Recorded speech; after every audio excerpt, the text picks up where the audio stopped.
ਸਤਿ ਸ਼੍ਰੀ ਅਕਾਲ ਜੀ। ਮੈਂ ਆ ਜਸਪ੍ਰੀਤ ਸਿੰਘ। ਅੱਜ ਆਪਾਂ ਲੈ ਕੇ ਆਏ ਆ ਨੈਸ਼ਨਲ ਐਜੂਕੇਸ਼ਨ ਪਾਲਿਸੀ ਦਾ ਲੈਕਚਰ ਦੂਸਰਾ।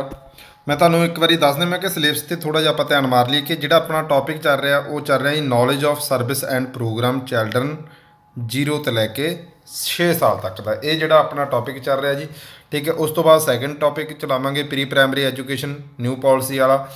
ਉਸ ਤੋਂ ਬਾਅਦ ਚੱਲੇਗਾ ਜੀ ਆਪਣਾ 2 ਕੁ ਦਿਨਾਂ ਦਾ ਟੌਪਿਕ ਹੋਊਗਾ ਆਪਣਾ ਸਟੇਟ ਦੇ ਵਿੱਚ ਜਿਹੜੀਆਂ ਹੈਗੀਆਂ ਪਾਲਿਸੀਆਂ ਲਾਗੂ ਕੀਤੀਆਂ ਗਈਆਂ ਨੇ, ਅਤੇ 1 ਤੋਂ 2 ਦਿਨਾਂ ਦਾ ਲੈਕਚਰ ਜਿਹੜੇ ਹੋਣਗੇ ਆਪਣੇ ਹਿਸਟਰੀ ਆਫ ਫਿਜ਼ੀਓਲੋਜੀ ਵਾਲਾ ਟੌਪਿਕ ਆਪਾਂ ਕਰਾਂਗੇ। ਤਾਂ ਲਗਭਗ 6 ਤੋਂ 7 ਕਲਾਸਾਂ ਦੇ ਵਿੱਚ ਜਿਹੜਾ ਹੈਗਾ ਆਪਣਾ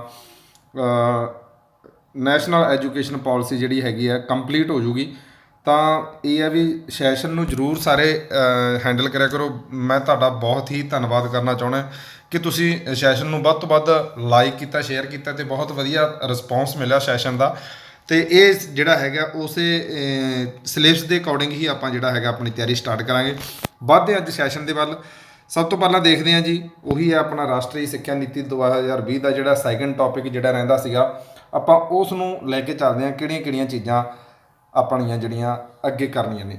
ਤਾਂ ਇਹਦੇ ਵਿੱਚ ਕੀ ਸੀਗਾ ਕਿ ECCE early childhood care and education ਦੇ ਜ਼ਰੀਏ ਅਧਿਆਪਕਾਂ ਦਾ ਕਿੱਦਾਂ ਦਾ ਵਿਕਾਸ ਹੋਣਾ ਚਾਹੀਦਾ ਹੈ। ਇਹਦੇ ਵਿੱਚ ਇਹ ਚੀਜ਼ਾਂ ਦੇਖੋ, ਬੱਚਿਆਂ ਬਾਰੇ ਤਾਂ ਦੱਸਣਾ ਹੀ ਦੱਸਣਾ, ਪਰ ਇਹਦੇ ਵਿੱਚ ਇਹ ਚੀਜ਼ ਹੈ ਕਿ ਅਧਿਆਪਕਾਂ ਦੇ ਵਿੱਚ ਵੀ ਇੰਪਰੂਵਮੈਂਟ ਹੋਣੀ ਬਹੁਤ ਜ਼ਰੂਰੀ ਹੈ। ਕਿਉਂਕਿ ਜੇ ਅਧਿਆਪਕਾਂ ਦੇ ਵਿੱਚ ECC ਦੁਬਾਰਾ ਕੁਛ ਨਾ ਕੁਛ ਸਕਿੱਲਜ਼ ਵਗੈਰਾ ਜਾਂ ਪ੍ਰਭਾਵਸ਼ਾਲੀ ਬਣਾਉਣਗੇ ਤਾਂ ਹੀ ਬੱਚਿਆਂ ਨੂੰ ਜਿਹੜਾ ਹੈਗਾ ਦੂਜੀ ਸਿੱਖਿਆ ਇਹ ਪ੍ਰੋਵਾਈਡ ਕਰ ਸਕਣਗੇ। ਤਾਂ ਇਹਨਾਂ ਦੇ ਜ਼ਰੀਏ ਇਹਨਾਂ ਦਾ ਵਿਕਾਸ ਕਿੱਦਾਂ ਦਾ ਹੋਣਾ ਚਾਹੀਦਾ ਹੈ, ਅਧਿਆਪਕਾਂ ਦਾ ਵਿਕਾਸ ਕਿੱਦਾਂ ਦਾ ਹੋਣਾ ਚਾਹੀਦਾ ਹੈ, ਤਾਂ ਉਹ ਚੀਜ਼ ਦੇਖਦੇ ਹਾਂ ਜੀ। ਅਧਿਆਪਕਾਂ ਨੂੰ ਪ੍ਰਭਾਵਸ਼ਾਲੀ ਬਣਾਉਣਾ ਚਾਹੀਦਾ, ਠੀਕ ਹੈ। ਮਤਲਬ ਕਿ ਇੰਗਲਿਸ਼ ਦਾ ਮੀਨਿੰਗ ਹੈਗਾ ਪ੍ਰੋਡਕਟਿਵ, ਠੀਕ ਹੈ ਨਾ। ਤਾਂ ਉੱਦਾਂ ਦਾ ਬਣਾਉਣਾ ਚਾਹੀਦਾ। ਦੂਸਰਾ ਕੀ ਹੈ ਕਿ ਅਧਿਆਪਕਾਂ ਨੂੰ ਅਪਗ੍ਰੇਡ ਕਰਨਾ ਚਾਹੀਦਾ, ਅਪਗ੍ਰੇਡ ਕਰਨਾ ਚਾਹੀਦਾ। ਤੀਸਰਾ ਕੀ ਹੈ ਕਿ ਅਧਿਆਪਕਾਂ ਨੂੰ ਰੀਸਕਿਲ, ਕਹਿਣ ਦਾ ਮਤਲਬ ਕੀ ਹੈ, ਜਿਹੜੀਆਂ ਨਵੀਆਂ ਨਵੀਆਂ ਟੈਕਨੋਲੋਜੀਆਂ ਨੇ, ਨਵੇਂ ਨਵੇਂ ਅਪਡੇਸ਼ਨਾਂ ਨੇ, ਉਹ ਸਾਰੀਆਂ ਚੀਜ਼ਾਂ ਜਿਹੜੀਆਂ ਹੈਗੀਆਂ ਅਧਿਆਪਕਾਂ ਨੂੰ ਦੇਣੀਆਂ ਬਹੁਤ ਹੀ ਜ਼ਰੂਰੀ ਨੇ। ਇਹ ਅਰਲੀ ਚਾਈਲਡਹੁੱਡ ਕੇਅਰ ਦੇ ਵਿੱਚ ਇਹ ਮੈਂਸ਼ਨ ਕੀਤਾ ਹੋਇਆ ਵੀ ਇਹ ਜਿਹੜੀਆਂ ਚੀਜ਼ਾਂ ਹੈਗੀਆਂ ਅਧਿਆਪਕਾਂ ਨੂੰ ਜਾਂ ਟੀਚਰਾਂ ਨੂੰ ਇਹ ਚੀਜ਼ਾਂ ਦੱਸੀਆਂ ਜਾਣਗੀਆਂ। ਤਾਂ ਇਸੇ ਦੇ ਵਿੱਚ ਹੀ ਆ ਜਾਂਦਾ ਪੈਡਾਗੋਜੀਕਲ ਜਿਹੜਾ ਹੈਗਾ ਫਰੇਮਵਰਕ ਸੁਜੈਸ਼ਨ। ਕਹਿਣ ਦਾ ਮਤਲਬ ਕੀ ਹੈ ਕਿ ਬੱਚੇ ਨੂੰ ਕਿਸ ਤਰ੍ਹਾਂ ਪੜ੍ਹਾਉਣਾ ਹੈ, ਉਹਦੀ ਆਰਟ ਨੂੰ, ਉਹਦੀ ਜਾਂ ਆਪਣੀ ਟੀਚਿੰਗ ਕਿੱਦਾਂ ਜਿਹੜੀ ਹੈਗੀ ਆ, ਬੱਚੇ ਨੂੰ ਆਪਣਾ ਵੇ ਕਿੱਦਾਂ ਦਾ, ਜਾਂ ਬੱਚਾ ਕਿਸ ਤਰ੍ਹਾਂ ਸਮਝ ਸਕਦਾ, ਉਹ ਚੀਜ਼ਾਂ ਨੂੰ ਆਪਾਂ ਜਿਹੜੀਆਂ ਹੈਗੀਆਂ ਨੇ ਬੱਚੇ ਦੁਆਰਾ ਬੱਚੇ ਨੂੰ ਕਿਸ ਤਰ੍ਹਾਂ ਪੜ੍ਹਾਇਆ ਜਾਵੇ, ਜਾਂ ਪਾਠਕ੍ਰਮ ਨੂੰ ਹੋਰ ਕਿੱਦਾਂ ਮਜ਼ਬੂਤ ਕੀਤਾ ਜਾਵੇ। ਇਹ ਸਾਰੀਆਂ ਚੀਜ਼ਾਂ ਬਾਰੇ ਅੱਜ ਆਪਾਂ ਦੇਖਾਂਗੇ ਕਿ ਬੱਚੇ ਨੂੰ ਕਿਸ ਤਰ੍ਹਾਂ ਪੜ੍ਹਾਇਆ ਜਾਣਾ, ਕਿਹੜੇ ਕਿਹੜੇ ਵੇ ਹੋਣੇ ਚਾਹੀਦੇ ਆ ਬੱਚੇ ਨੂੰ ਪੜ੍ਹਾਉਣ ਦੇ ਲਈ। ਕਿਉਂਕਿ ਬੱਚੇ ਦੇ ਅਕੋਰਡਿੰਗ ਹੀ ਟੀਚਰ ਨੂੰ ਢਾਲਣਾ ਪੈਣਾ ਹੈਗਾ, ਬੱਚੇ ਦੇ ਅਕੋਰਡਿੰਗ ਹੀ ਟੀਚਰ ਨੂੰ ਸਮਝਣਾ ਪੈਣਾ ਕਿ ਬੱਚਾ ਕਿੱਦਾਂ ਸਮਝੇਗਾ, ਜਾਂ ਕਿੱਦਾਂ ਜਿਹੜੀ ਹੈਗੀ ਉਹਦੀ ਥਿੰਕਿੰਗ ਹੈ, ਜਾਂ ਕਿੱਦਾਂ ਉਹ ਕਿਹੜੇ ਵੇ ਨਾਲ ਜਿਹੜਾ ਹੈਗਾ ਉਹਨੂੰ ਸਮਝ ਆਵੇਗਾ, ਉਸ ਤਰ੍ਹਾਂ ਹੀ ਬੱਚੇ ਨੂੰ ਸਮਝਾਉਣਾ ਪੈਣਾ। ਤਾਂ ਉਹਨਾਂ ਦੇ ਲਈ ਕੀ ਕੀਤਾ ਸੀਗਾ ਸਰਕਾਰ ਨੇ, ਆਂਗਣਵਾੜੀ ਸੈਂਟਰਾਂ ਦਾ ਵਿਕਾਸ ਕੀਤਾ ਸੀ। ਆਂਗਣਵਾੜੀ ਸੈਂਟਰ ਐਸਟੈਬਲਿਸ਼ ਕੀਤੇ ਹੋਏ ਨੇ ਪਿੰਡਾਂ ਦੇ ਵਿੱਚ। ਹਰ ਇੱਕ ਪਿੰਡਾਂ ਦੇ ਵਿੱਚ ਜਿਹੜੇ ਹੈਗੇ ਆ ਆਂਗਣਵਾੜੀ ਸੈਂਟਰ ਬਣੇ ਹੋਏ ਆ। ਤਾਂ ਆਂਗਣਵਾੜੀ ਸੈਂਟਰਾਂ ਦੇ ਵਿੱਚ ਕਿਹੜੀਆਂ ਕਿਹੜੀਆਂ ਚੀਜ਼ਾਂ ਇੰਪਲੀਮੈਂਟ ਕੀਤੀਆਂ ਗਈਆਂ ਨੇ। ਜੋ ਅਧਿਆਪਕਾਂ ਦੀ ਸਿੱਖਿਆ 12ਵੀਂ ਕਲਾਸ ਤੋਂ ਵੱਧ ਹੈ, ਜਿਹੜੇ ਟੀਚਰ ਜਿਹੜੇ ਹੈਗੇ ਨੇ 12ਵੀਂ ਕਲਾਸ ਤੋਂ ਜ਼ਿਆਦਾ ਉਹਨਾਂ ਦੀ ਐਜੂਕੇਸ਼ਨ ਹੈ, ਤਾਂ ਉਹਨਾਂ ਦੇ ਲਈ 6 ਮਹੀਨਿਆਂ ਦਾ ਸਰਟੀਫਿਕੇਟ ਕੋਰਸ ਕਰਵਾਇਆ ਜਾਵੇਗਾ, ਸਰਕਾਰ ਦੁਆਰਾ ਹੀ ਕਰਵਾਇਆ ਜਾਵੇਗਾ। ਇਹ ਜ਼ਰੂਰ ਧਿਆਨ 'ਚ ਰੱਖਿਓ ਕਿ ਜਿਹੜੇ ਅਧਿਆਪਕਾਂ ਦੀ ਸਿੱਖਿਆ 12ਵੀਂ ਕਲਾਸ ਤੋਂ ਵੱਧ ਹੈ ਉਹਨਾਂ ਨੂੰ 6 ਮਹੀਨਿਆਂ ਦਾ ਸਰਟੀਫਿਕੇਟ ਕੋਰਸ ਕਰਵਾਇਆ ਜਾਵੇਗਾ। ਬਹੁਤ ਹੀ ਜ਼ਰੂਰੀ ਹੈ, ਜ਼ਰੂਰ ਯਾਦ ਰੱਖਿਓ ਇਸ ਚੀਜ਼ ਨੂੰ। ਦੂਸਰਾ ਪੁਆਇੰਟ ਕੀ ਹੈ ਕਿ ਉਹਨਾਂ ਅਧਿਆਪਕਾਂ ਨੂੰ ਜਿਨ੍ਹਾਂ ਦੀ ਸਿੱਖਿਆ 12ਵੀਂ ਕਲਾਸ ਤੋਂ ਘੱਟ ਹੈ। ਦੇਖ, ਉਹ ਅਧਿਆਪਕ ਜਿਹੜੇ ਇੱਕ ਤਾਂ ਹੋ ਗਏ ਵੀ 12ਵੀਂ ਕਲਾਸ ਤੋਂ ਉਹਨਾਂ ਦੀ ਜਿਹੜੀ ਐਜੂਕੇਸ਼ਨ ਜ਼ਿਆਦਾ, ਜਿਵੇਂ +2 ਤੋਂ ਬਾਅਦ BA ਕਰ ਲੈਂਦੇ ਆ, ਹੈ ਨਾ, ਉਹਨਾਂ ਦੀ ਗੱਲ ਹੋ ਰਹੀ ਹੈ। ਉਹਨਾਂ ਵਾਸਤੇ ਕੀ ਹੈ ਕਿ 6 ਮਹੀਨਿਆਂ ਦਾ ਕੀ ਹੈ ਕਿ 6 ਮਹੀਨਿਆਂ ਦਾ ਜਿਹੜਾ ਹੈਗਾ ਸਰਟੀਫਿਕੇਟ ਕੋਰਸ ਜਿਹੜਾ ਹੈਗਾ ਉਹਨਾਂ ਨੂੰ ਕਰਵਾਇਆ ਜਾਵੇਗਾ। ਇਹ ਸਰਕਾਰ ਹੀ ਕਰਵਾਵੇਗੀ, ਗੌਰਮੈਂਟ ਹੀ ਕਰਵਾਵੇਗੀ, ਇਹ ਆਪਣਾ ਕੋਈ ਖਰਚਾ ਨਹੀਂ ਆਉਣਾ, ਠੀਕ ਹੈ ਜੀ। ਗੌਰਮੈਂਟ ਹੀ ਜਿਹੜੀ ਹੈਗੀ ਹੈ ਇਸ ਨੂੰ ਕਰਵਾਵੇਗੀ। ਦੂਸਰਾ ਕੀ ਹੈ ਕਿ ਉਹ ਅਧਿਆਪਕ ਜਿਨ੍ਹਾਂ ਦੀ ਸਿੱਖਿਆ 12ਵੀਂ ਤੋਂ ਘੱਟ ਹੈ, ਜਿਹੜੇ 10ਵੀਂ ਪਾਸ ਨੇ, ਉਹਨਾਂ ਨੂੰ ਕੀ ਕੀਤਾ ਜਾਊਗਾ, 1 ਸਾਲ ਦਾ ਡਿਪਲੋਮਾ ਸਰਕਾਰ ਦੁਆਰਾ ਹੀ ਕਰਵਾਇਆ ਜਾਵੇਗਾ। ਤੇ ਇਹ ਜ਼ਰੂਰ ਯਾਦ ਰੱਖਿਓ, ਜਿਨ੍ਹਾਂ ਦੀ ਜਿਹੜੀ ਹੈਗੀ ਆ ਸਿੱਖਿਆ 10ਵੀਂ ਤੋਂ ਘੱਟ ਹੈ ਉਹਨਾਂ ਵਾਸਤੇ 1 ਸਾਲ ਦਾ ਡਿਪਲੋਮਾ ਕਰਵਾਇਆ ਜਾਵੇਗਾ, ਤੇ ਜਿਨ੍ਹਾਂ ਦੀ ਸਿੱਖਿਆ 12ਵੀਂ ਤੋਂ ਜ਼ਿਆਦਾ ਹੈ ਉਹਨਾਂ ਵਾਸਤੇ 6 ਮਹੀਨਿਆਂ ਦਾ ਜਿਹੜਾ ਹੈਗਾ ਸਰਟੀਫਿਕੇਟ ਕੋਰਸ ਜਿਹੜਾ ਹੈਗਾ ਆਂਗਣਵਾੜੀ ਸੈਂਟਰਾਂ ਦਾ ਕਰਵਾਇਆ ਜਾਵੇਗਾ ਸਰਕਾਰ ਦੁਆਰਾ। ਤੇ ਇਹ ਚੀਜ਼ਾਂ ਜਿਹੜੀਆਂ ਹੈਗੀਆਂ ਜ਼ਰੂਰ ਨੋਟ ਕਰਿਓ।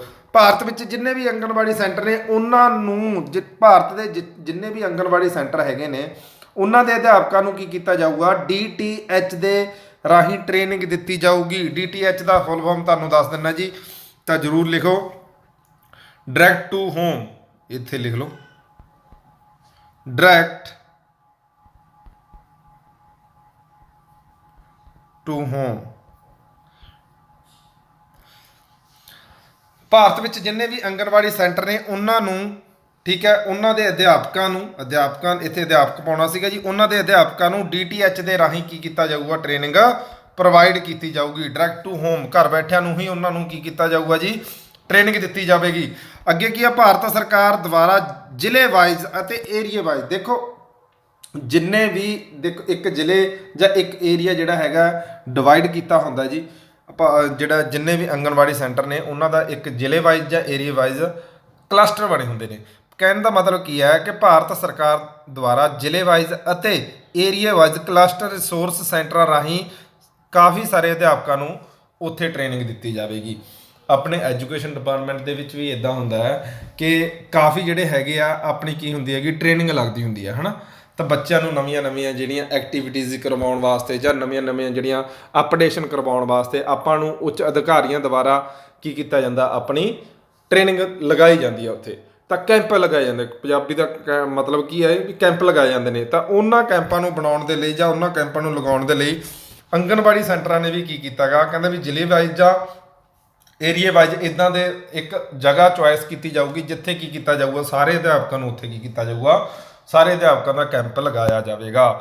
ਅੱਗੇ ਕੀ ਆ, ਭਾਰਤ ਦੇ 10% ਆਬਾਦੀ ਜਿਹੜੀ ਹੈਗੀ ਪਛੜੇ ਕਬੀਲਿਆਂ ਦੀ ਹੈ। ਭਾਰਤ ਦੇ ਵਿੱਚ 10% ਆਬਾਦੀ ਜਿਹੜੀ ਹੈਗੀ ਆ, ਮੈਂ ਪੰਜਾਬੀ 'ਚ ਲਿਖ ਦਿੰਦਾ, ST ਕੈਟਾਗਰੀ, ST ਜਿਹੜੇ ਲੋਕ ਕਬੀਲਿਆਂ ਦੇ ਵਿੱਚ ਰਹਿੰਦੇ ਨੇ ਜਾਂ ਜਿਹੜੇ ਲੋਕ ਪਛੜੇ ਹੋਏ ਨੇ ਹੈ ਨਾ, ਝੁੰਗੀਆਂ ਝੋਪੜੀਆਂ ਵਾਲੇ ਲੋਕਾਂ ਦੀ ਗੱਲ ਕਰ ਰਹੇ ਹਾਂ।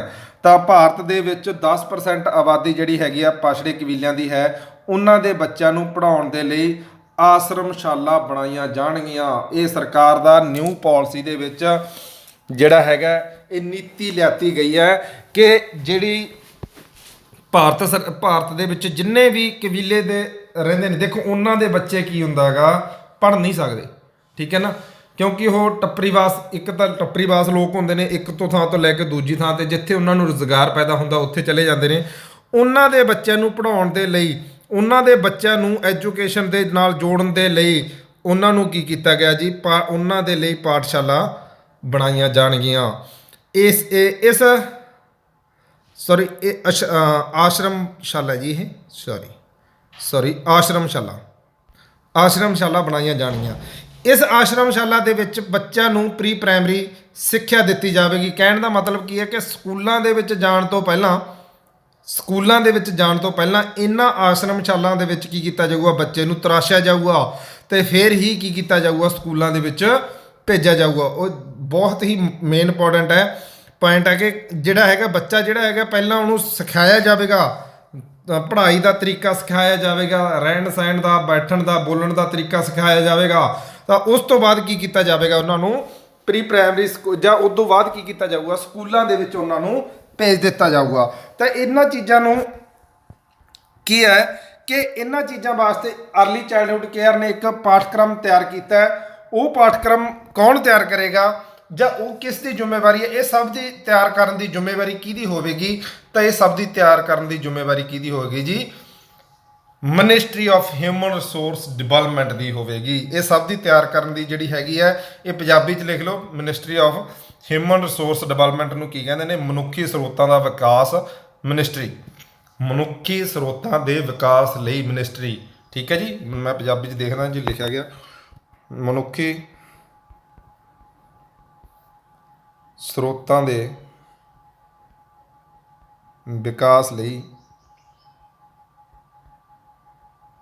ਮਿਨਿਸਟਰੀ, ਮਨੁੱਖੀ ਸਰੋਤਾਂ ਦੇ ਵਿਕਾਸ ਲਈ ਮਿਨਿਸਟਰੀ। ਇਹ ਕਿਹਦੀ ਫੁੱਲ ਫਾਰਮ ਹੈ ਜੀ, ਇਹ ਪੰਜਾਬੀ 'ਚ ਦੱਸਿਆ ਗਿਆ ministry of human resource development, ਠੀਕ ਹੈ ਜੀ। ਤਾਂ ਇਹ ਸਾਰੀ ਜ਼ਿੰਮੇਵਾਰੀ ਜਿਹੜੀ ਹੈਗੀ ਆ ਪਾਠਕ੍ਰਮ ਅਰਲੀ ਚਾਈਲਡਹੁੱਡ ਕੇਅਰ ਦੇ ਪਾਠਕ੍ਰਮ ਨੂੰ ਤਿਆਰ ਕਰਨ ਦੀ ਜ਼ਿੰਮੇਵਾਰੀ ਕਿਹਦੀ ਹੁੰਦੀ ਹੈ ਜੀ? ਇਹ ਕਿਹਦੀ ਹੁੰਦੀ ਆ?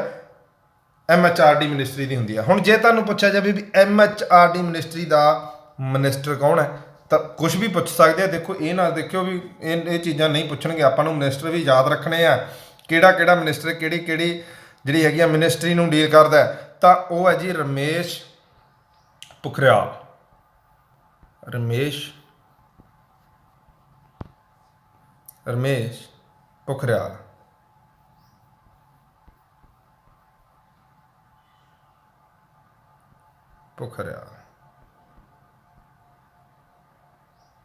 ਰਮੇਸ਼ ਪੁਖਰਿਆਲ ਤਾਂ ਕਿਹਦਾ ਮਿਨਿਸਟਰ ਹੈ ਜੀ? Minister of human resource development the minister ਹੈ। ਠੀਕ ਹੈ, ਇਹ ਕੀ ਕਰਦੇ ਆ? ਇਹ ਸਭ ਚੀਜ਼ਾਂ ਤਿਆਰ ਕਰਨ ਦੀ ਜ਼ਿੰਮੇਵਾਰੀ ਕਿਹਦੀ ਹੁੰਦੀ ਹੈ? ECC ਦੇ ਪਾਠਕ੍ਰਮ ਨੂੰ ਤਿਆਰ ਕਰਨ ਦੀ ਜ਼ਿੰਮੇਵਾਰੀ ਕਿਹਦੀ ਹੁੰਦੀ ਹੈ? Minister of human resource development ਦੀ ਹੁੰਦੀ ਹੈ। ਤਾਂ ਇਹਨਾਂ ਦੀ ਸਹਾਇਤਾ ਕਿਹੜੇ ਕਿਹੜੇ ਡਿਪਾਰਟਮੈਂਟ ਕਰਦੇ ਨੇ? ਬਹੁਤ ਜ਼ਰੂਰੀ ਹੈ। ਇਹਨਾਂ ਦੀ ਸਹਾਇਤਾ ਜਿਹੜੇ ਹੈਗੇ 3 ਡਿਪਾਰਟਮੈਂਟ ਕਰਦੇ ਨੇ। ਕਿਹੜੇ ਕਿਹੜੇ ਆ ਜੀ? ਸਭ ਤੋਂ ਪਹਿਲਾਂ ਕਿ ਮਹਿਲਾ ਅਤੇ ਵਿਕਾਸ ਮੰਤਰਾਲਾ, ਜਿਹਨੂੰ ਕੀ ਕਿਹਾ ਜਾਂਦਾ ਅੰਗਰੇਜ਼ੀ 'ਚ ਵੀ ਮੈਂ ਦੱਸ ਦਿੰਦਾ ਗਾ, woman and child department. Woman and child department ਇਹਨੂੰ ਕੀ ਕਿਹਾ ਜਾਂਦਾ? ਮਹਿਲਾ ਅਤੇ ਵਿਕਾਸ ਮੰਤਰਾਲਾ ਜਿਹੜਾ ਹੈਗਾ ਉਹ ਵੀ ਇਹਦੀ ਸਹਾਇਤਾ ਕਰਦਾ। ਕਬੀਲੇ ਦੇ ਮੰਤਰੀ ਜਿਹੜੇ ਹੁੰਦੇ ਨੇ ਜੀ ਉਹ ਵੀ ਇਹਦੀ ਸਹਾਇਤਾ ਕਰਦੇ ਨੇ। ਸਿਹਤ ਵਿਕਾਸ ਮੰਤਰਾਲਾ ਜਿਹੜਾ ਹੈਗਾ ਜੀ ਉਹ ਵੀ ਇਹਦੀ ਸਹਾਇਤਾ ਕਰਦੇ ਨੇ। ਇਹਨਾਂ ਤਿੰਨਾਂ ਦੇ ਹੁਣ ਮੈਂ ਤੁਹਾਨੂੰ ਮਿਨਿਸਟਰ ਲਿਖਾਉਣ ਜਾ ਰਿਹਾ ਗਾ, ਉਹ ਜ਼ਰੂਰ ਨੋਟ ਕਰਿਓ ਕਿ ਤਿੰਨਾਂ ਦੇ ਮਿਨਿਸਟਰ ਕਿਹੜੇ ਕਿਹੜੇ ਨੇ। ਮਹਿਲਾ ਅਤੇ ਵਿਕਾਸ ਮੰਤਰਾਲੇ ਦਾ ਮਿਨਿਸਟਰ ਕੌਣ ਹੈ ਜੀ? ਸਮ੍ਰਿਤੀ ਇਰਾਨੀ। ਦੇਖੋ ਇੱਕ ਟ੍ਰਿਕਸ ਹੈ ਕਿ ਮਹਿਲਾ ਦੇ ਨਾਲ ਜਿਹੜਾ ਬੰਦਾ ਮਹਿਲਾ ਦੇ ਨਾਲ ਜਿਹੜਾ ਮਿਨਿਸਟਰ ਡੀਲ ਕਰੂਗਾ ਉਹ ਫੀਮੇਲ ਹੈ। ਠੀਕ ਹੈ ਨਾ, ਮਹਿਲਾ ਜਿਹੜੀ ਹੈਗੀ ਆ ਉਹ ਸਮ੍ਰਿਤੀ ਇਰਾਨੀ ਹੈ। ਠੀਕ ਹੈ, ਜੇ ਤੁਹਾਨੂੰ ਆਪਸ਼ਨਾਂ ਨਹੀਂ ਵੀ ਯਾਦ ਹੁੰਦੀਆਂ, ਬਾਕੀ ਜਿਹੜੀਆਂ ਹੈਗੀਆਂ ਨੇ ਪਾਈਆਂ ਹੋਣਗੀਆਂ ਆਪਸ਼ਨਾਂ, ਇੱਕ ਦੋ ਬੰਦੇ ਜਾਂ 3 ਬੰਦੇ ਦੱਸੇ ਹੋਏ ਆ, ਅਤੇ ਉਹਦੇ ਵਿੱਚ ਇੱਕ ਔਰਤ ਦਾ ਨਾਮ ਦੱਸਿਆ, ਤਾਂ ਉਹਨੂੰ ਜ਼ਰੂਰ ਕੈਚਅਪ ਕਰ ਲਿਓ ਕਿ ਵੂਮੈਨ ਸਿਰਫ ਵੂਮੈਨ ਨੂੰ ਹੀ ਡੀਲ ਕਰੇਗੀ। ਤਾਂ ਵੂਮੈਨ ਮਿਨਿਸਟਰੀ ਵੂਮੈਨ ਕੋਲੇ ਹੀ ਹੈਗੀ ਆ। ਤਾਂ ਉਹਦਾ ਨਾਮ ਹੈ ਜੀ ਸਮ੍ਰਿਤੀ ਇਰਾਨੀ। ਠੀਕ ਹੈ ਜੀ, ਸਮ੍ਰਿਤੀ ਇਰਾਨੀ, ਮਹਿਲਾ ਅਤੇ ਬਾਲ ਵਿਕਾਸ ਮੰਤਰਾਲਾ। ਠੀਕ ਹੈ ਜੀ, ਨੋਟ ਜ਼ਰੂਰ ਕਰ ਲਿਓ। ਉਸ ਤੋਂ ਬਾਅਦ ਲਿਖੋ ਜੀ ਕਬੀਲਾ ਮੰਤਰੀ, ਜਿਹਨੂੰ ਟਰਬਲ ਅਫੇਅਰਸ ਮਿਨਿਸਟਰ ਕਿਹਾ ਜਾਂਦਾ ਹੈ। ਤਾਂ ਉਹਦਾ ਮੰਤਰੀ ਜਿਹੜਾ ਹੈਗਾ ਜੀ, ਇਹਦਾ ਮੰਤਰੀ ਹੈ ਜੀ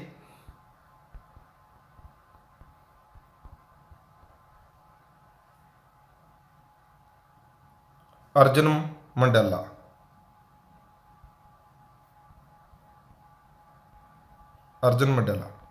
ਠੀਕ ਹੈ ਜੀ, ਇਹ ਕਬੀਲਾ ਮੰਤਰੀ ਨੇ। ਉਸ ਤੋਂ ਬਾਅਦ ਲਿਖੋ ਜੀ ਬਾਲ ਵਿਕਾਸ ਮੰਤਰਾਲਾ ਕਿਹਦੇ ਕੋਲੇ ਆ ਜੀ? ਬਾਲ ਵਿਕਾਸ ਮੰਤਰਾਲਾ ਹੈਲਥ ਡਿਪਾਰਟਮੈਂਟ ਆ, ਜਿਹਨੂੰ ਕੀ ਕਹਿੰਦੇ health and family welfare department ਕਿਹਦੇ ਕੋਲੇ ਆ ਜੀ? ਇੱਕ ਹੀ ਬੰਦਾ ਬਹੁਤ ਮਸ਼ਹੂਰ ਹੈ ਜਿਹਦਾ ਨਾਮ ਹੈ Harsh Vardhan.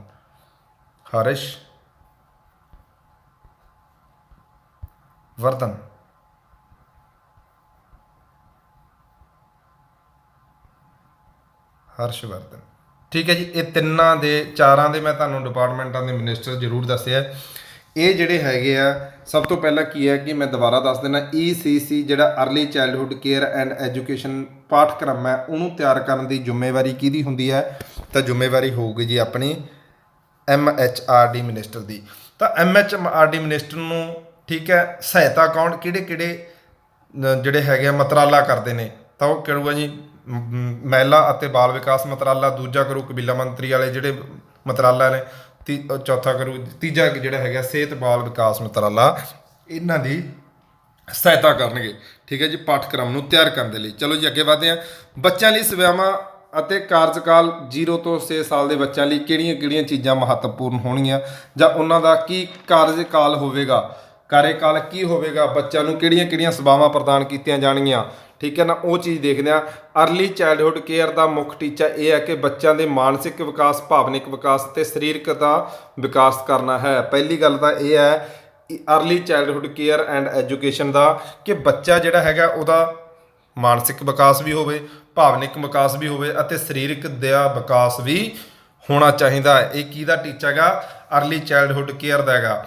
Early childhood care and education ਦੇ ਤਹਿਤ 3 R ਉੱਪਰ ਫੋਕਸ ਨਹੀਂ ਹੋਣਾ ਚਾਹੀਦਾ।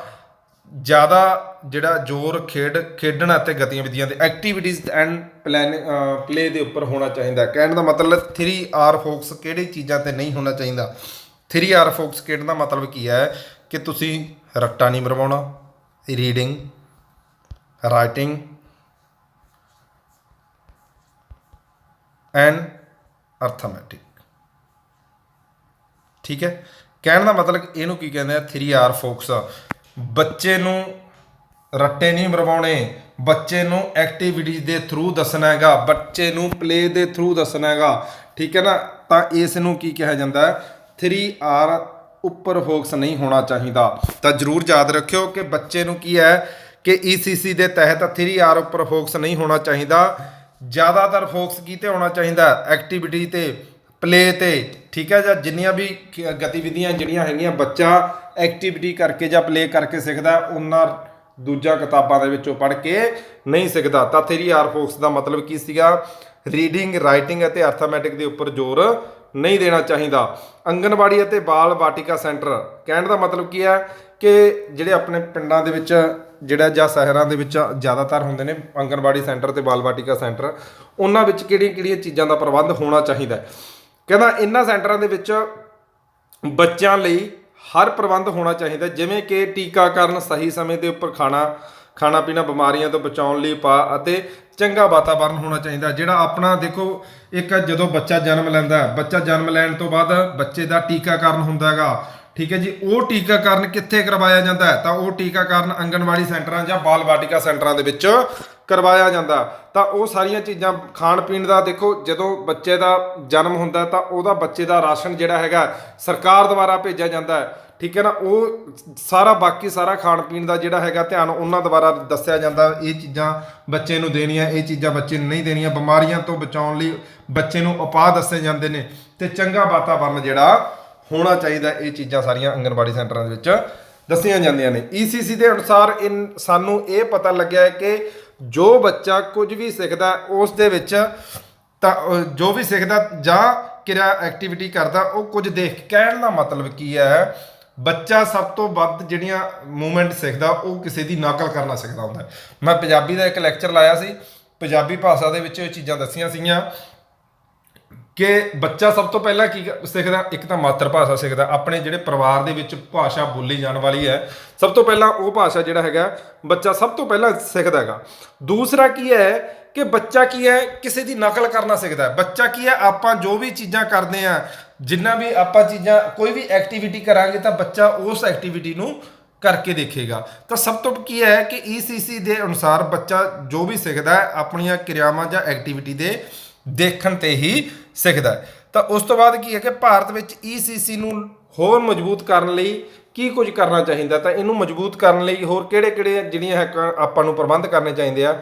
ਭਾਰਤ ਦੀ ਆਬਾਦੀ ਜਿਹੜੀ ਹੈਗੀ ਆ 70% ਪਿੰਡਾਂ ਦੇ ਵਿੱਚ ਰਹਿੰਦੀ ਹੈ, ਅਤੇ ਪਿੰਡਾਂ ਅਤੇ ਜ਼ਿਆਦਾਤਰ ਆਰਥਿਕ, ਸਮਾਜਿਕ ਤੇ ਪਛੜੇ ਵਰਗ ਦੇ ਲੋਕ ਰਹਿੰਦੇ ਨੇ। ਦੇਖੋ ਕੀ ਹੈ ਕਿ ਪਿੰਡਾਂ ਵਿੱਚ ਜਿਹੜਾ ਲੋਕ ਰਹਿੰਦੇ ਨੇ, ਸਭ ਤੋਂ ਵੱਧ ਕੀ ਹੈ, ਉਹ ਸਮਾਜਿਕ, ਆਰਥਿਕ ਅਤੇ ਪਿਛੜੇ ਵਰਗ ਨੇ। ਕਹਿਣ ਦਾ ਮਤਲਬ ਕੀ ਹੈ, ਉਹਨਾਂ ਕੋਲੇ ਇੰਨਾ ਰਿਸੋਰਸ ਨਹੀਂ ਹੁੰਦਾ ਕਿ ਬੱਚਿਆਂ ਨੂੰ ਪੜ੍ਹਾ ਸਕਣ, ਇੰਨੇ ਉਹਨਾਂ ਕੋਲੇ ਮਨੀ ਨਹੀਂ ਹੁੰਦੀ ਕਿ ਉਹ ਬੱਚੇ ਦੇ ਉੱਪਰ ਖਰਚ ਕਰ ਸਕਣ।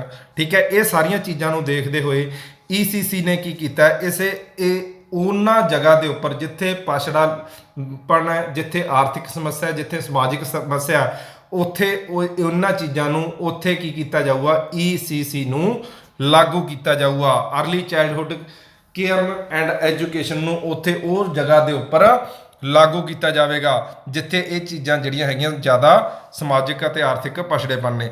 ਕਹਿਣ ਦਾ ਮਤਲਬ ਕੀ ਹੈ ਕਿ ECC ਨੂੰ ਉਸ ਪਰਿਵਾਰਾਂ ਤੱਕ ਪਹੁੰਚਾਇਆ ਜਾਵੇਗਾ ਜਿੱਥੇ ਸਮਾਜਿਕ ਅਤੇ ਆਰਥਿਕ ਤੇ ਪਛੜਾਪਣ ਹੋਵੇਗਾ। ਮੈਂ ਪਹਿਲਾਂ ਤੁਹਾਨੂੰ ਦੱਸਿਆ ਕਿ ਉਹਨਾਂ ਜਗ੍ਹਾ ਦੇ ਵਿੱਚ ਜਿਹੜਾ ਹੈਗਾ early childhood care and education ਨੂੰ ਭੇਜਿਆ ਜਾਵੇਗਾ ਜਿੱਥੇ ਇਹ ਸਾਰੀਆਂ ਚੀਜ਼ਾਂ ਆਉਂਦੀਆਂ ਨੇ, ਜਿਵੇਂ ਸਮਾਜਿਕ, ਆਰਥਿਕ ਅਤੇ ਪਛੜਾਪਣ ਜਿਹੜਾ ਹੈਗਾ ਪਛੜੇ ਇਲਾਕੇ ਨੇ, ਉੱਥੇ ਇਹ ਚੀਜ਼ਾਂ ਨੂੰ ਲਾਗੂ ਕੀਤਾ ਜਾਵੇਗਾ।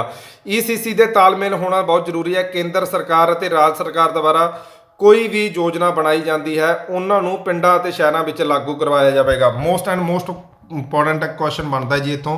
ਕਹਿੰਦਾ ਵੀ ਜਿਹੜੀ ECC ਅਰਲੀ ਚਾਈਲਡਹੁੱਡ ਕੇਅਰ ਹੈ, ਉਹ ਕੀ ਹੈ, ਇੱਕ ਤਾਲਮੇਲ ਦਾ ਕੰਮ ਕਰਦੀ ਹੈ। ਕਹਿਣ ਦਾ ਮਤਲਬ ਕੀ ਹੈ, ਇਹ ਕੀ ਹੈ ਜੀ, ਸੈਂਟਰ ਗਵਰਨਮੈਂਟ ਹੈ, ਯੂਨੀਅਨ ਗਵਰਨਮੈਂਟ ਜਾਂ ਸੈਂਟਰ ਲਿਖ ਲਓ, ਕੇਂਦਰ ਸਰਕਾਰ ਲਿਖ ਲਓ। ਕੇਂਦਰ ਸਰਕਾਰ ਕੋਈ ਵੀ ਐਕਟੀਵਿਟੀ ਕਰਦੀ ਹੈ ਰਿਗਾਰਡਿੰਗ ਚਾਈਲਡ ਡਿਪਾਰਟਮੈਂਟ ਦੀ, ਉਹ ਰਾਜ ਸਰਕਾਰ ਕੋਲ ਆਊਗੀ। ਰਾਜ ਸਰਕਾਰ ਕੀ ਕਰੂਗੀ ਜੀ, ਜਿੰਨੇ ਵੀ ਆਪਣੇ ਜਿਹੜੇ ਹੈਗੇ ਆ, ਜਿੰਨੇ ਵੀ ਆਪਣੇ ਡਿਸਟ੍ਰਿਕਟ ਵਾਈਜ਼ ਜਾਂ ਉਹ ਕੀ ਕਰੂਗੀ, ਐਜੂਕੇਸ਼ਨ ਮਿਨਿਸਟਰ ਕੋਲ ਜਾਊਗੀ। ਠੀਕ ਹੈ, ਐਜੂਕੇਸ਼ਨ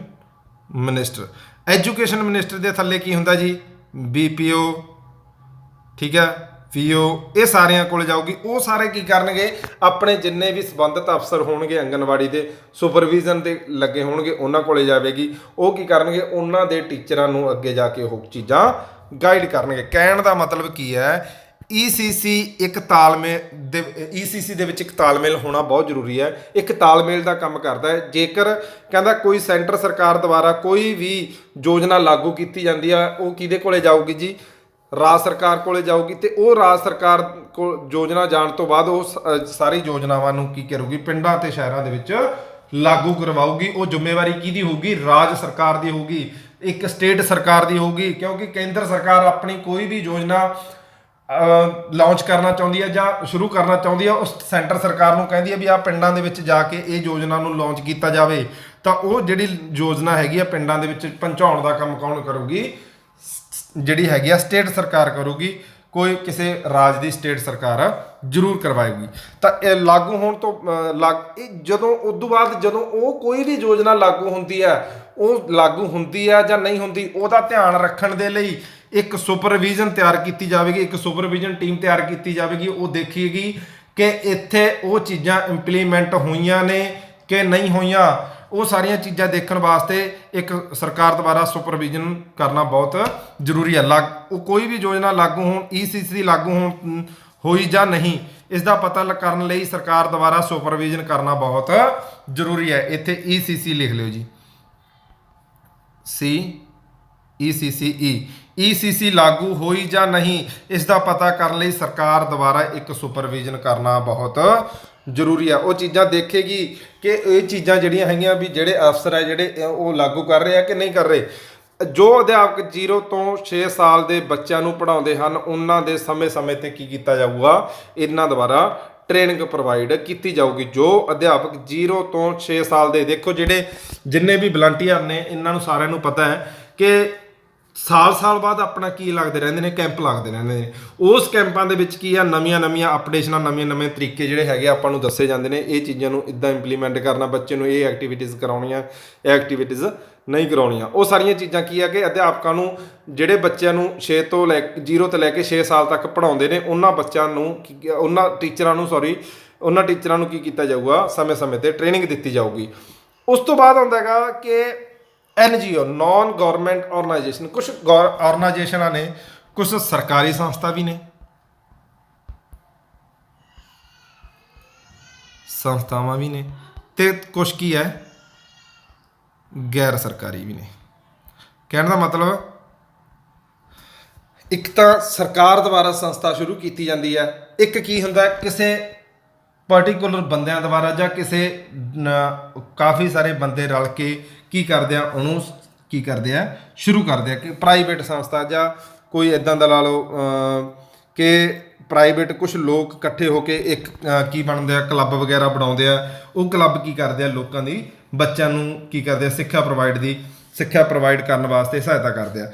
ਉਹ ਚੀਜ਼ਾਂ ਨੂੰ ਸ਼ੁਰੂ ਕਰਨ ਵਾਸਤੇ, ਠੀਕ ਹੈ, ਦੋ ਸੰਸਥਾ ਬਣੀਆਂ ਨੇ, ਸਰਕਾਰੀ ਅਤੇ ਗੈਰ ਸਰਕਾਰੀ। ਆਪਾਂ ਕੀ ਕਰਦੇ ਹਾਂ, ਸਭ ਤੋਂ ਪਹਿਲਾਂ ਕਿ ਨੌਨ ਗਵਰਨਮੈਂਟ ਆਰਗੇਨਾਈਜੇਸ਼ਨ, ਗੈਰ ਸਰਕਾਰੀ ਸੰਸਥਾਵਾਂ ਦੇਖਦੇ ਹਾਂ, ਉਦੋਂ ਬਾਅਦ ਸਰਕਾਰੀ ਸੰਸਥਾਵਾਂ ਦੇਖਾਂਗੇ। ਠੀਕ ਹੈ, ਤਾਂ ਨੌਨ ਗਵਰਨਮੈਂਟ ਆਰਗੇਨਾਈਜੇਸ਼ਨ, ਗੈਰ ਸਰਕਾਰੀ ਸੰਸਥਾ, ਇਹਨਾਂ ਦਾ ਮੁੱਖ ਦਫ਼ਤਰ ਨਵੀਂ ਦਿੱਲੀ ਦੇ ਵਿੱਚ ਹੈ। ਇਹ ਸੰਸਥਾ ਪ੍ਰੀ ਪ੍ਰਾਇਮਰੀ ਕੰਮਾਂ ਲਈ ਜਿਹੜੀ ਹੈਗੀ ਹੈ ਕੰਮ ਕਰਦੀ ਹੈ। ਤਾਂ ਇਹਦੇ ਵਿੱਚ ਸਭ ਤੋਂ ਪਹਿਲਾਂ ਆਈ ਸੀ ਕਿ Indian council for child welfare. ਠੀਕ ਹੈ, Indian council for child welfare. ਕਹਿਣ ਦਾ ਮਤਲਬ ਕੀ ਹੈ, ਭਾਰਤੀ ਬਾਲ ਕਲਿਆਣ ਪ੍ਰੀਸ਼ਦ ਜਿਹੜੀ ਹੈਗੀ ਹੈ, ਉਹਦੇ ਵਿੱਚ ਯੋਜਨਾ ਆਈ ਸੀ। 4-5 ਜਿਹੜੀਆਂ ਹੈਗੀਆਂ, 4-5 ਸੰਸਥਾਵਾਂ ਬਣਾਈਆਂ ਗਈਆਂ ਸੀ ਇਹਦੇ ਵਿੱਚ। ਉਹ ਸਾਰੀਆਂ ਕੱਲੀਆਂ ਆਪਾਂ ਡਿਸਕਸ ਕਰਾਂਗੇ। ਤਾਂ ਸਭ ਤੋਂ ਪਹਿਲਾਂ ਕਿਹੜੀ ਸੀਗੀ ਕਿ ICCW।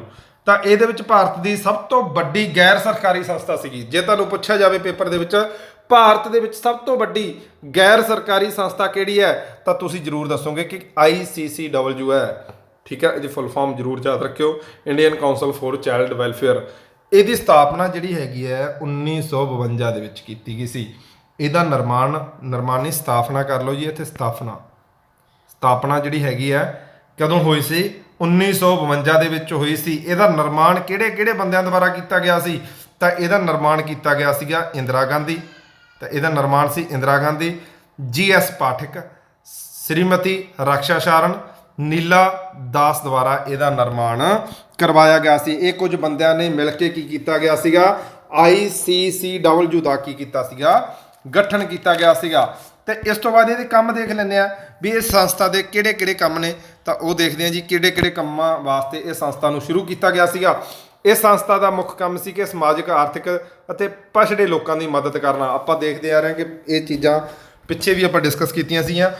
ਇਹ ਸੰਸਥਾ ਦਾ ਮੁੱਖ ਕੰਮ ਕੀ ਹੈ ਕਿ ਇਹ ਸਾਰੀਆਂ ਸੰਸਥਾ ਦਾ ਕੰਮ ਜਿਹੜਾ ਹੈਗਾ, ਇਹ ਪੁਆਇੰਟ ਜ਼ਰੂਰ ਰਹੂਗਾ ਕਿ ਜਿੰਨੇ ਵੀ ਪਛੜੇ ਲੋਕ ਜਾਂ ਸਮਾਜਿਕ ਜਾਂ ਆਰਥਿਕ ਤੰਗੀ ਵਾਲੇ ਲੋਕ ਨੇ ਉਹਨਾਂ ਦੀ ਮਦਦ ਕਰਨਾ। ਇਹ ਸਾਰਿਆਂ ਵਿੱਚ ਹੀ ਸੇਮ ਹੋਊਗਾ ਕਿ ਇਸ ਸੰਸਥਾ ਦਾ ਮੁੱਖ ਕੰਮ ਹੈ ਸਮਾਜਿਕ, ਆਰਥਿਕ ਅਤੇ ਪਿਛੜੇ ਲੋਕਾਂ ਦੀ ਮਦਦ ਕਰਨਾ। ਦੂਸਰਾ ਪੁਆਇੰਟ ਕੀ ਹੈ? ਜੇਕਰ ਬੱਚੇ ਅੰਦਰ ਕੋਈ ਆਰਟ ਦੀ ਕਲਾ ਹੈ ਤਾਂ ਉਸ ਕਲਾ ਨੂੰ ਨਿਖਾਰਨਾ ਤੇ ਸੰਸਥਾ ਦੇ ਵਿੱਚ ਦਾ ਕੰਮ ਹੁੰਦਾ ਹੈ। ਕਹਿਣ ਦਾ ਮਤਲਬ ਕੀ ਹੈ ਕਿ ਬੱਚੇ ਨੂੰ ਕਿਸੇ ਗੇਮ ਦੇ ਵਿੱਚ ਬਹੁਤ ਇੰਟਰਸਟ ਹੈ ਤੇ ਮਤਲਬ ਕਿ ਉਹ ਗੇਮ ਦੇ ਵਿੱਚ ਬਹੁਤ ਮਾਹਿਰ, ਮਤਲਬ ਕਿ ਸ਼ੂਟਿੰਗ ਦੇ ਵਿੱਚ ਲਾ ਲਓ। ਠੀਕ ਹੈ, ਸ਼ੂਟਿੰਗ ਦੇ ਵਿੱਚ ਬੱਚਾ ਜਿਹੜਾ ਹੈਗਾ ਬਹੁਤ ਮਾਹਿਰ ਹੈ, ਵਧੀਆ ਨਿਸ਼ਾਨੇਬਾਜ਼ੀ ਕਰਦਾ ਹੈ, ਤਾਂ ਉਸ ਬੱਚੇ ਨੂੰ ਕੀ ਕਰੂਗੀ ਇਹ ਸੰਸਥਾ? ਮਦਦ ਕਰੂਗੀ ਉਸ ਬੱਚੇ ਦੀ। ਉਸ ਬੱਚੇ ਨੂੰ ਜਿੰਨੀ ਹੈਗੀ ਆ ਉਹਦੇ ਉੱਪਰ ਖਰਚਾ ਕਰੇਗੀ, ਜਿੰਨਾ ਗਾਈਡਨੈਸ ਹੋਊਗਾ ਉਹ ਪ੍ਰੋਵਾਈਡ ਕਰੇਗੀ ਤੇ ਬੱਚੇ ਨੂੰ ਕੀ ਹੈ ਉਸ ਦੇ ਵਿੱਚ ਅੱਗੇ ਵਧਣ ਵਾਸਤੇ ਉਹ ਬੱਚੇ ਨੂੰ ਮਦਦ ਕਰੂਗੀ ਵੀ ਜਿਹੜਾ ਹੈਗਾ ਸ਼ੂਟਿੰਗ ਦੇ ਵਿੱਚ ਜਾ ਕੇ ਅੱਗੇ ਜਿੰਨਾ ਵੀ ਹੈਗਾ ਸਪੋਰਟਸ ਦੇ ਵਿੱਚ ਉਹ ਜਾ ਕੇ ਮੱਲਾ ਮਾਰੇ। ਤਾਂ ਉਹ ਕੀ ਕਰੂਗੀ? ਸੰਸਥਾ ਦਾ ਕੰਮ ਹੈਗਾ ਕਿ ਬੱਚੇ ਦੇ ਵਿੱਚ ਜੋ ਕੋਈ ਵੀ ਆਰਟ ਹੈ ਜਾਂ ਕੋਈ ਵੀ ਕਲਾ ਹੈ ਤਾਂ ਬੱਚੇ ਨੂੰ ਉਹ ਉਸ ਕਲਾ ਨੂੰ ਨਿਖਾਰਨ ਦੇ ਲਈ ਸੰਸਥਾ ਦਾ ਕੀ ਕਰੂਗੀ? ਕੰਮ ਕਰੂਗੀ। ਤਾਂ ਉਸ ਤੋਂ ਬਾਅਦ ਜੋ ਅਧਿਆਪਕ 0 ਤੋਂ 3 ਸਾਲ ਦੇ ਬੱਚਿਆਂ ਨੂੰ ਕਰੈਚ ਦੀ ਸਹੂਲਤ ਦੇਣਾ ਚਾਹੁੰਦੇ ਨੇ, ਠੀਕ ਹੈ, ਉਹਨਾਂ ਵਾਸਤੇ ਕਰੈਚ ਦੀ ਸਹੂਲਤ ਮਤਲਬ ਕੀ ਹੈ? ਜੋ ਲੇਡੀਜ਼ ਵਰਕਿੰਗ ਵੂਮੈਨ ਨੇ, ਜੋ ਮਾਂ ਪਿਓ ਕੀ ਕਰਦਾ ਹੈ, ਕਿਸੇ ਕੰਮ ਕਰਦਾ ਜਿਵੇਂ ਕਿਤੇ ਵੀ ਮਤਲਬ ਕਿ ਕੋਲੇ ਦੀ ਖਾਣ ਦੇ ਵਿੱਚ ਜਾਂ ਕਿਸੇ ਕਾਰਖਾਨੇ ਦੇ ਵਿੱਚ ਕੰਮ ਕਰਦੇ ਨੇ, ਠੀਕ ਹੈ, ਮਤਲਬ ਕਿ ਇੱਕ ਦਿਹਾੜੀ ਕਰਦੇ ਨੇ, ਉਹਨਾਂ ਦੇ ਲਈ ਇਸ ਜਿਹੜੀ ਹੈਗੀ ਆ ਸੰਸਥਾ ਜਿਹੜੀ ਹੈਗੀ ਆ ਸਹੂਲਤ ਲੈ ਕੇ ਆਏ। ਛੋਟੇ ਬੱਚੇ ਜਿਹੜੇ ਹੈਗੇ ਆ ਉਹਨਾਂ ਦੇਖੋ ਕਰੈਚ ਦਾ ਮਤਲਬ ਕੀ ਹੈ ਕਿ ਕਿਸੇ ਮਤਲਬ ਕਿ ਫੈਕਟਰੀ ਦੇ ਵਿੱਚ ਕੰਮ ਕਰਦੇ ਨੇ ਤਾਂ ਉੱਥੇ ਕੀ ਕੀਤਾ ਜਾਊਗਾ? ਉਹ ਕਰੈਚ ਦੇ ਜ਼ਰੀਏ ਬੱਚਿਆਂ ਨੂੰ ਸਿੱਖਿਆ ਪ੍ਰੋਵਾਈਡ ਕੀਤੀ ਜਾਊਗੀ। ਤਾਂ ਇਹ ਵੀ ਕੰਮ ਕਿਹਦਾ ਹੈਗਾ? ICCW ਦਾ ਜੀ। ਕੁੜੀਆਂ ਦੇ ਉੱਪਰ ਜ਼ਿਆਦਾ ਧਿਆਨ ਰੱਖਿਆ ਜਾਵੇਗਾ। ਇਸੇ ਸੰਸਥਾ ਦਾ ਮੁੱਖ ਕੰਮ ਕੀ ਹੈ ਕਿ ਕੁੜੀਆਂ ਦੇ ਉੱਪਰ ਜ਼ਿਆਦਾ ਧਿਆਨ ਰੱਖਿਆ ਜਾਵੇਗਾ। ਇਹਨਾਂ ਦੇ ਵਿੱਚ ਕੁਝ ਹੋਰ ਜਿਹੜੇ ਹੈਗੇ ਆ ਡਿਪਾਰਟਮੈਂਟ ਬਣਾਏ ਗਏ ਸੀਗੇ, ਤਾਂ ਉਹ ਕਿਹੜੇ ਨੇ ਕੰਮ, ਮਤਲਬ ਕਿ ਹੋਰ ਛੋਟੇ ਇਹਨਾਂ ਨੂੰ ਅੱਗੇ ਵੰਡ ਦਿੱਤਾ ਗਿਆ ਸੀ ਫਰਦਰ। ਤਾਂ ਉਹ ਕਿਹੜੇ ਨੇ ਜੀ ਉਹ ਵੀ ਦੇਖ ਲੈਂਦੇ ਆ। ਪਹਿਲਾ ਹੈਗਾ ਬਾਲ ਸੇਵਿਕਾ ਟ੍ਰੇਨਿੰਗ ਪ੍ਰੋਗਰਾਮ। ਬਾਲ ਸੇਵਿਕਾ ਟ੍ਰੇਨਿੰਗ ਪ੍ਰੋਗਰਾਮ, ਇਸ ਵਿੱਚ 11 ਮਹੀਨੇ ਦਾ ਕੋਰਸ ਹੁੰਦਾ ਜੀ। ਇਹ ਜਿਸ ਵਿੱਚ ਕੀ ਆ ਬੱਚੇ ਦੇ ਪਾਲਣ ਪੋਸ਼ਣ ਬਾਰੇ ਦੱਸਿਆ ਜਾਂਦਾ। ਕਹਿਣ ਦਾ ਮਤਲਬ ਕੀ ਹੈ ਕਿ ਜਿਹੜਾ ICCW ਹੈ ਉਹਦੇ ਵਿੱਚ ਜਿਹੜੀਆਂ ਚੀਜ਼ਾਂ ਜਿਹੜੀਆਂ ਹੈਗੀਆਂ ਕਿਹੜੇ ਪ੍ਰੋਗਰਾਮਾਂ ਦੇ ਅਧੀਨ ਜਿਹੜਾ ਹੈਗਾ ਟੀਚਰਾਂ ਨੂੰ ਗਾਈਡ ਕੀਤਾ ਜਾਂਦਾ ਹੈ ਵੀ ਕਿਹੜੀਆਂ ਉਹਨਾਂ ਨੂੰ ਜਿਹੜੀਆਂ ਹੈਗੀਆਂ ਟ੍ਰੇਨਿੰਗ ਪ੍ਰੋਵਾਈਡ ਕੀਤੀਆਂ ਜਾਣ। ਤਾਂ ਬਾਲ ਸੇਵਿਕਾ ਟ੍ਰੇਨਿੰਗ ਪ੍ਰੋਗਰਾਮ ਹੁੰਦਾ ਹੈ। ਇਹ ਕੀ ਹੁੰਦਾ ਕਿ 11 ਮਹੀਨਿਆਂ ਦਾ ਕੋਰਸ ਹੁੰਦਾ ਹੈਗਾ। ਇਹਦੇ ਵਿੱਚ ਕੀ ਦੱਸਿਆ ਜਾਂਦਾ ਹੈ ਕਿ ਬੱਚੇ ਦਾ ਪਾਲਣ ਪੋਸ਼ਣ ਕਿੱਦਾਂ ਕਰਨਾ ਹੈਗਾ। ਇਹ ਸਾਰੀਆਂ ਚੀਜ਼ਾਂ ਉਸ ਦੇ ਵਿੱਚ ਦੱਸੀਆਂ ਜਾਂਦੀਆਂ ਨੇ। ਦੂਜਾ ਕੀ ਹੈ ਜੀ? ਆਂਗਣਵਾੜੀ ਸੇਵਿਕਾ ਸੈਂਟਰ ਪ੍ਰੋਗਰਾਮ ਟ੍ਰੇਨਿੰਗ ਪ੍ਰੋਗਰਾਮ। ਇਹ 3 ਮਹੀਨਿਆਂ ਦਾ ਕੋਰਸ ਹੁੰਦਾ। ਇਹਦੇ ਵਿੱਚ ਵੀ ਬੱਚੇ ਦੇ ਪਾਲਣ ਪੋਸ਼ਣ ਬਾਰੇ ਹੀ ਦੱਸਿਆ ਜਾਂਦਾ ਜੀ। ਤੀਜਾ ਜਿਹੜਾ ਹੁੰਦਾ ਜੀ ਬਾਲਵਾੜੀ ਪੋਸ਼ਣ ਟ੍ਰੇਨਿੰਗ ਪ੍ਰੋਗਰਾਮ। ਇਸ ਪ੍ਰੋਗਰਾਮ ਨੂੰ 1970 ਤੋਂ ਲੈ ਕੇ 1971 ਦੇ ਵਿੱਚ ਕੇਂਦਰ ਸਰਕਾਰ ਦੁਆਰਾ ਸਥਾਪਿਤ ਕੀਤਾ ਗਿਆ, ਸ਼ੁਰੂ ਕੀਤਾ ਗਿਆ ਸੀਗਾ। ਇਸ ਸੰਸਥਾ ਦਾ ਮੁੱਖ ਕੰਮ ਕੀ ਹੈ ਕਿ ਬੱਚੇ ਨੂੰ ਖਾਣਾ ਖਵਾਉਣ ਦਾ ਕੰਮ ਸ਼ੁਰੂ ਕੀਤਾ ਗਿਆ ਸੀ। ਇਸ ਦੇ ਵਿੱਚ ਕੀ ਕੀਤਾ ਗਿਆ ਸੀਗਾ ਕਿ ਬੱਚੇ ਨੂੰ ਸਰਕਾਰ ਦੁਆਰਾ ਖਾਣਾ ਦਿੱਤਾ ਜਾਂਦਾ ਸੀ। ਬੱਚੇ ਨੂੰ ਉੱਥੇ ਆਂਗਣਵਾੜੀ ਸੈਂਟਰ ਦੇ ਵਿੱਚ ਜਾਂ ਕਰੈਚ ਸਿਸਟਮ ਦੇ ਵਿੱਚ ਭਰਤੀ ਕਰਿਆ ਜਾਂਦਾ ਸੀ ਤਾਂ ਉਹਨਾਂ ਦਾ ਖਾਣਾ ਪੀਣਾ ਦਾ ਪ੍ਰਬੰਧ ਜਿਹੜਾ ਹੈਗਾ ਸੈਂਟਰ ਸਰਕਾਰ ਦੁਆਰਾ ਕੀਤਾ ਜਾਂਦਾ ਸੀ। ਇਹ ਸਾਰੀਆਂ ਚੀਜ਼ਾਂ ਜਿਹੜੀਆਂ ਹੈਗੀਆਂ ਨੇ ICCW ਦੇ ਵਿੱਚ ਆਉਂਦੀਆਂ ਨੇ। ਅੱਗੇ ਵੀ ਆਪਾਂ ਜਿਹੜੇ ਹੈਗੇ ਇਹਦੇ ਪਾਰਟ ਮੇਨ ਕਰਾਂਗੇ। ਅੱਜ ਲਈ ਇੰਨਾ ਹੀ। ਮੈਂ ਤੁਹਾਨੂੰ ਰਿਕੁਐਸਟ ਕਰਦਾ ਕਿ ਵੀਡੀਓ ਨੂੰ ਵੱਧ ਤੋਂ ਵੱਧ ਸ਼ੇਅਰ ਕਰੋ। ਕੋਈ ਵੀ ਕਮੀ ਹੁੰਦੀ ਹੈ ਲੈਕਚਰ ਦੇ ਵਿੱਚ ਤਾਂ ਕਮੈਂਟ ਕਰਕੇ ਜ਼ਰੂਰ ਦੱਸ ਦਿਆ ਕਰੋ, ਤਾਂ ਜੋ ਸਾਨੂੰ ਸਾਡੀਆਂ ਕਮੀਆਂ ਜ਼ਰੂਰ ਪਤਾ ਲੱਗ ਜਾਣ, ਅਸੀਂ ਉਹਨੂੰ ਅਗਲੀਆਂ ਵੀਡੀਓ ਦੇ ਵਿੱਚ ਜ਼ਰੂਰ ਸੁਧਾਰ ਸਕੀਏ। ਜੋ ਵੀ ਕਮੀਆਂ ਹੋਣਗੀਆਂ ਜ਼ਰੂਰ ਦੱਸਣੀਆਂ ਨੇ। ਕੋਈ ਇਹਦੇ ਵਿੱਚ ਇਹ ਨਹੀਂ ਹੈਗਾ ਵੀ ਸਰ ਗੁੱਸਾ ਕਰਨਗੇ, ਕੋਈ ਚੱਕਰ ਨਹੀਂ, ਠੀਕ ਹੈ। ਕਿਉਂਕਿ ਮੈਨੂੰ ਵੀ ਪਤਾ ਲੱਗੇ ਕਿ ਮੇਰੇ ਦੇ ਵਿੱਚ ਕਿੱਥੇ ਜੇ ਕਮੀਆਂ ਨੇ, ਤਾਂ ਉਸ ਨੂੰ ਅੱਗੇ ਸੁਧਾਰ ਕੀਤਾ ਜਾ ਸਕੇ। ਬਾਕੀ ਜਿਹੜਾ ਹੈਗਾ ਸੈਸ਼ਨ ਨੂੰ ਵੱਧ ਤੋਂ ਵੱਧ ਸ਼ੇਅਰ ਕਰਿਓ, ਵੱਧ ਤੋਂ ਵੱਧ ਸਬਸਕ੍ਰਾਈਬ ਕਰੋ, ਕਮੈਂਟ ਕਰਕੇ ਜ਼ਰੂਰ ਦੱਸਿਓ ਕਿ ਤੁਹਾਨੂੰ ਸੈਸ਼ਨ, ਤੁਹਾਨੂੰ ਵੀਡੀਓ ਕਿੱਦਾਂ ਦੀ ਲੱਗੀ। ਤੁਹਾਡਾ ਵੀਡੀਓ ਦੇਖਣ ਦਾ ਬਹੁਤ ਬਹੁਤ ਧੰਨਵਾਦ। Thank you.